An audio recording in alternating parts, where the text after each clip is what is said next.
السلام علیکم students. Stephen are کووے کی ایک بک ہے اور بک کا نام ہے 7 habits of highly effective people, پر اثر لوگوں کی 7 عادات. اچھا، اس بک کے اندر ایک چیپٹر ہے جس میں اسٹیفن آر کووے یہ بتاتا ہے کہ جو پر اثر لوگ ہوتے ہیں ان کے اندر 7 عادات وہ کون سی ہیں جس کی وجہ سے وہ زیادہ افیکٹو لوگ ہوتے ہیں. اچھا، اس کے اندر ایک چیپٹر ہے اور اس چیپٹر کے اندر وہ ایک بتاتا ہے کہ آپ وقت کو کس طرح بہتر طور پہ استعمال کر سکتے ہیں. اور اس کے لیے وہ بتاتا ہے کہ جو کام ہوتے ہیں نا، آپ کے کام 2 طرح کے ہو سکتے ہیں. یا تو کام آپ کے امپورٹنٹ ہوں گے یا پھر آپ کے کام جو ہوتے ہیں وہ ارجنٹ ہوتے ہیں. اچھا، امپورٹنٹ کا مطلب یہ ہے کہ جو کام امپورٹنٹ ہے نا، اس کا مطلب ہے یہ کام آپ نے ہر حال میں کرنا ہے، یہ کام ضروری ہے. اور ارجنٹ کا مطلب یہ ہوتا ہے کہ یہ کام آپ نے ابھی کرنا ہے، ٹھیک ہے، اس کو آپ ڈیلے نہیں کر سکتے. اچھا، امپورٹنٹ اور ارجنٹ کو لے کے وہ 4 طرح کے کوارڈنٹ بتاتا ہے کہ اب بیسیکلی اگر یہ دیکھا جائے نا تو 4 کوارڈنٹ کا مطلب ہے کہ 4 طرح کے مائنڈ سیٹ ہوتے ہیں، 4 طرح کے لوگ ہوتے ہیں. اچھا، اس میں سب سے پہلا جو کوارڈنٹ ہے نا وہ ہے جی امپورٹنٹ اور ارجنٹ. اچھا، یہ اس کوارڈنٹ میں وہ لوگ آتے ہیں جن کے کام امپورٹنٹ بھی ہوتے ہیں اور ارجنٹ بھی ہوتے ہیں. اس کا مطلب ہے ان کے کام اہم بھی ہیں اور ضروری بھی ہیں. مثال کے طور پہ اگر آپ کے ایگزامز قریب ہیں، آپ کے امتحان ہونے والے ہیں اور آپ کی تیاری بالکل بھی نہیں ہے، اب اس کا مطلب یہ ہے کہ جو آپ کا امتحان ہے وہ امپورٹنٹ ہے، وہ ضروری بھی ہے اور ساتھ میں ارجنٹ بھی ہے. اچھا، ارجنٹ اس وجہ سے ہے کہ پورا سال آپ نے کچھ پڑھا ہی نہیں ہے، پورا سال آپ نے تیاری نہیں کی، گھومتے پھرتے رہے ہیں، کھیل کود کرتے رہے ہیں. اب یہ ہے کہ امتحان بالکل سر پہ آ گئے، اب ارجنٹ ہے. اچھا، اسی طرح فار ایگزامپل آپ نے کہیں جانا ہے اور آپ کی گاڑی خراب ہو گئی ہے اور جانا بھی ضروری ہے اور گاڑی کو ٹھیک بھی کروانا ہے، اور ظاہر ہے کیونکہ ابھی جانا ہے تو گاڑی ابھی ٹھیک کروانی ہوگی، تو اس کا مطلب ہے یہ کام آپ کا امپورٹنٹ بھی ہے اور ساتھ میں ارجنٹ بھی ہے. اچھا، اسی طرح اگر میں مثال دوں بل کی، کہ بل کی لاسٹ ڈیٹ آ گئی ہے، آپ نے ابھی تک بل جمع نہیں کروایا، اور بل جمع کروانا یہ امپورٹنٹ بھی ہے اور ساتھ میں ارجنٹ بھی ہے.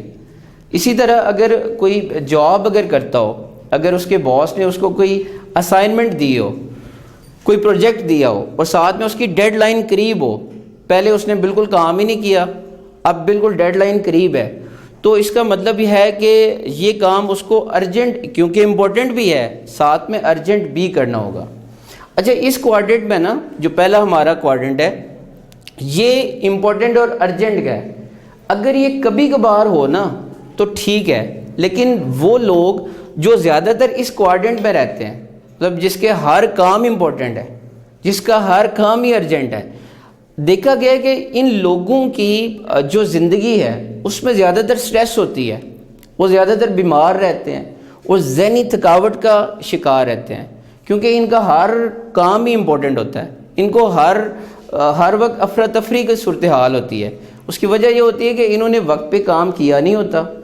اچھا، اور مزے کی بات بتاؤں کہ اگر ہماری قوم کا مزاج دیکھیں نا، پوری کی پوری قوم ہماری وہ اس کوارڈنٹ میں رہ رہی ہوتی ہے، وقت پہ کام کرتے کوئی نہیں ہے، جب ڈیڈ لائن قریب آ جاتی ہے. اچھا، اور مزے کی بات بتاؤں کہ ایک ہی جملہ ہوتا ہے ان کے پاس، پوری قوم کے پاس، کہ دیکھی جائے گی، دیکھ لیں گے، اور جب سر پہ پڑتی ہے تو پھر سٹریس شروع ہو جاتی ہے. تو اگر آپ کبھی کبھار اگر آپ کے کام ہوتے ہیں ارجنٹ، وہ تو ٹھیک ہے، لیکن اگر آپ زیادہ تر اس کوارڈنٹ میں رہیں گے تو یہ آپ کے لیے ٹھیک نہیں ہے. اچھا، دوسرا جو کوارڈنٹ ہے نا، تیسرا بلکہ، وہ ہے جی ناٹ امپورٹنٹ ارجنٹ. لیکن اس کوارڈنٹ میں جو کام ہوں گے وہ امپورٹنٹ تو نہیں ہوں گے، لیکن کیا ہوں گے؟ ارجنٹ ہوں گے. اچھا، اس کوارڈنٹ میں جو لوگ آتے ہیں ان کے کام امپورٹنٹ نہیں ہوتے، ان کی زندگی کا کوئی مقصد نہیں ہوتا، ان کی زندگی میں کوئی گول اور ٹارگٹس نہیں ہوتے، تو اس وجہ سے وہ کام کر رہے ہوتے ہیں جو لوگ ان کو کہہ رہے ہوتے ہیں. اب مثال کے طور پہ اگر آپ کا ٹیسٹ ہے، کل ٹیسٹ ہے، اور آپ کا کوئی دوست آ جاتا ہے, وہ کہتا ہے جی آئیں چلتے ہیں گھومنے چلتے ہیں, کسی پارک میں چلتے ہیں, تو آپ اس کے ساتھ چلے جاتے ہیں. اس کا مطلب ہے کہ آپ نے اپنے ٹیسٹ کو اتنی اہمیت نہیں دی, وہ ٹیسٹ آپ کے لیے اتنا امپورٹنٹ نہیں تھا, تو آپ ہر وہ کام کرو گے جو آپ کو لوگ کہیں گے. اب یہ جو کوارڈنٹ ہوتا ہے نا, اس کوارڈنٹ میں مطلب یہ وہ لوگ ہوتے ہیں جو نہ نہیں کہہ سکتے. اس کوارڈنٹ میں وہ لوگ آئیں گے جو نہ نہیں کہہ سکتے. اور اس کی پھر ہوگا یہ کہ وہ بڑی ہماری ایک مشہور ہے وہ کہاوت ہے, لوگ کہتے ہیں کہ جنہیں لایا گلی میں اودے نال چلی. اب کیونکہ آپ کا اپنا کام کوئی نہیں ہوتا, تو جس طرح لوگ آپ کو کہہ رہے ہوتے ہیں آپ پھر اس طرح کہہ رہے ہوتے ہیں. اور ہمارے پاس جو فورتھ کوارڈنٹ ہے نا, اس میں وہ لوگ آتے ہیں جن کے کام کیا ہوتے ہیں جی, ناٹ امپورٹنٹ ناٹ ارجنٹ. ان کے کام اہم بھی نہیں ہوتے اور ان کے کام ضروری بھی نہیں ہوتے. مثال کے طور پہ بہت زیادہ سوتے رہنا ہر وقت, بہت زیادہ کھانا کھانا, بہت زیادہ موبائل کا یوز کرنا, سوشل میڈیا کا یوز کرنا, یہ سارے کے سارے کام یہ وہ ہیں. اب دیکھیں کسی بھی چیز کو نا آپ جب حد سے زیادہ استعمال کرو گے, وہ چیز فائدے کی بجائے آپ کو نقصان دے گی. اب آپ یوتھ دیکھیں ہر وقت کیا کر رہے ہوتے ہیں, موبائل یوز کر رہے ہوتے ہیں. وہ رابن شرما کی ایک بک ہے 5 AM کلب, تو اس میں وہ بڑی زبردست بات بتاتا ہے.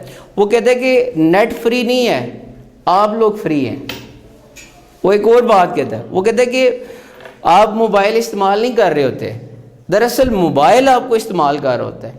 اس کوارڈنٹ میں جتنے لوگ آتے ہیں نا, ان کے کام نہ تو امپورٹنٹ ہوتے ہیں نہ ہی ارجنٹ ہوتے ہیں. اور ہمارے پاس جو سیکنڈ کوارڈنٹ آتا ہے, ان کے جو کام ہوتے ہیں وہ امپورٹنٹ ہوتے ہیں لیکن ناٹ ارجنٹ. کام ان کے اہم ہے لیکن ارجنٹ نہیں ہوتے. مثال کے طور پہ اگر آپ کے ایگزامس ہیں 6 مہینے کے بعد, تو یہ امپورٹنٹ ہے لیکن ارجنٹ نہیں ہے. اب اس کے لیے کیا کرتے ہیں, یہ روزانہ کی بنیاد پہ اپنے پیپرز کی, اپنے ٹیسٹ کی تیاری کرتے ہیں. اسی طرح اس کوارڈنٹ میں جو لوگ رہتے ہیں ان میں بہت ساری ایگزامپلز آ سکتی ہیں. مثال کے طور پہ ہیلتھ کی لے لیں. اب جو ہیلتھ ہے, آپ کی صحت, یہ امپورٹنٹ ہے لیکن اتنی ارجنٹ نہیں ہے. اب ہیلتھ کے لیے آپ کیا کریں گے, روزانہ کی بنیاد پہ ایکسرسائز کریں گے, آپ اچھی ڈائٹ لیں گے, آپ اپنی صحت کا خیال رکھیں گے. اسی طرح ایک ایگزامپل آ سکتی ہے آپ کے ریلیشن شپ کی, کہ جو آپ کا ریلیشن شپ ہے وہ آپ کے لیے بڑا اہم ہے. آپ روزانہ کی بنیاد پہ اپنے جو آپ کے ہیں قریبی ہیں, آپ ان کے لیے ٹائم نکالو گے, آپ ان کو وقت دو گے. اچھا, اس کوارڈنٹ میں بتاؤں کہ اگر آپ اس کو ملتوی کر سکتے ہیں, آپ اس کو تھوڑا سا آگے لے کے جا سکتے ہیں, لیکن زیادہ دیر اگر آپ اس کو اگنور کریں گے تو یہ بھی آپ کے لیے خطرناک ہے. اچھا, یہ جو 4 کوارڈنٹ ہے, اس میں سے جو کامیاب لوگ ہوتے ہیں وہ سیکنڈ کوارڈنٹ میں آتے ہیں. ان کے جو کام ہوتے ہیں وہ امپورٹنٹ ہوتے ہیں لیکن ارجنٹ نہیں ہوتے. آپ نے اب یہ دیکھنا ہے کہ آپ کس کوارڈنٹ میں لائک کر رہے ہیں. مثال کے طور پہ اگر آپ فرسٹ کوارڈنٹ میں ہے نا, تو فرسٹ کوارڈنٹ سے نکل کے آپ نے سیکنڈ کوارڈنٹ میں آنا ہے. اب سیکنڈ کوارڈنٹ میں کیسے آ سکتے ہو؟ سیکنڈ کوارڈنٹ میں آنے کا ایک ہی راستہ ہے کہ آپ جو اپنے کام ہے وہ وقت پہ کیا کریں. جب آپ اپنے کاموں کو وقت پہ کمپلیٹ کریں گے تو آپ کا کوئی بھی کام ارجنٹ نہیں ہوگا, وہ وقت سے پہلے ہو چکا ہوگا. لیکن اگر آپ تھرڈ کوارڈنٹ میں آتے ہو, تو تھرڈ کوارڈنٹ میں جتنے بھی لوگ ہیں ان کے کام امپورٹنٹ نہیں تھے لیکن ارجنٹ تھے. تو اس کوارڈنٹ سے نکل کے سیکنڈ کوارڈنٹ میں آنے کا ایک ہی طریقہ ہے, اور وہ طریقہ یہ ہے کہ آپ کیا کرو, اپنی زندگی میں کوئی مقصد بناؤ. جب آپ مقصد بناؤ گے تو آپ کے لیے نہ کرنا آسان ہو جائے گا, آپ ہر ایک کی بات کو نہیں مانو گے. اور تھرڈ میں ہے فورتھ, یہ جو ہے تو فورتھ یہ ہے کہ آپ ہر وہ کام چھوڑ دو جو اس کوارڈنٹ میں آتے ہیں. مثال کے طور پہ بہت زیادہ سونا, ٹھیک ہے, بہت زیادہ موبائل کا استعمال کرنا, آپ کا ایک ٹائم ہونا چاہیے, اس ٹائم پہ آپ نے موبائل کو یوز کرنا ہے. اور بہت زیادہ کھانا, وہ بھی آپ کم کر دو. تو یہ آپ کیا کریں گے, آپ سیکنڈ کوارڈنٹ میں آ جائیں گے.